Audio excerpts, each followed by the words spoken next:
See, I didn't know that one. I Yeah, learned something too. Ha ha ha. yeah. Yeah. I have a question on this person that I'm helping.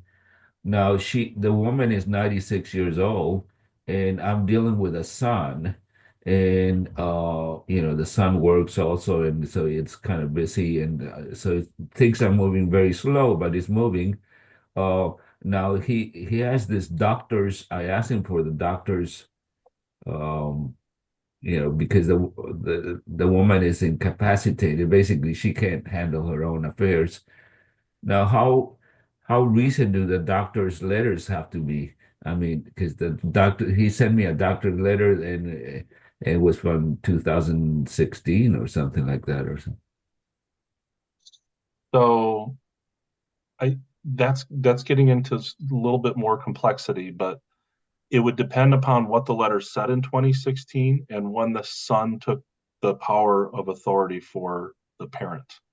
So one of the things that we're trying to prove is that the power of attorney was given to the person that's executing it before the borrower was diagnosed to not be able to handle their own financial affairs for whatever that reason may be. So if they're considered incompetent or they have physical disability or it's just convenience, there's a few different ways that powers of attorney are used for borrowers. It could just be a borrower that's bedridden and doesn't have the ability to sign their name 100 times. If this is a cognitive issue, we have to verify that the power of attorney was given to the son before mom or dad were declared incompetent. So that's what they're looking for on the doctor's letter. I don't think it matters if it's from 2016, 2018, or 2024, as long as the information in there is sourcing what we need and showing that everything was done in the proper order. Okay, it's important to know.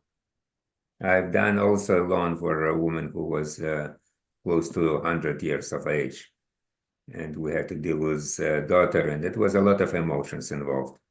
And it's a lot of documentation. It's not easy, but keep in mind from an underwriter standpoint or a lender standpoint, these are protected class of citizens.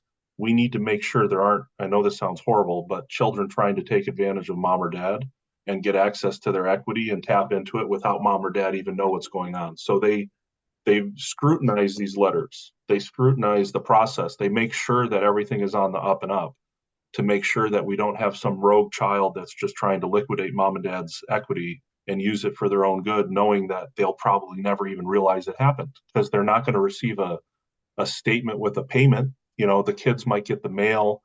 There's all types of, I hate to say the word, but there's all types of fraud in the space or misuse or abuse of borrowers in the reverse world. And I tell you, 90% of the time, it comes from immediate family. Yeah. So when you do what you're talking about, that process, they're going to look very closely at the letters, the signatures, the documentation to make sure it's all done in correct order.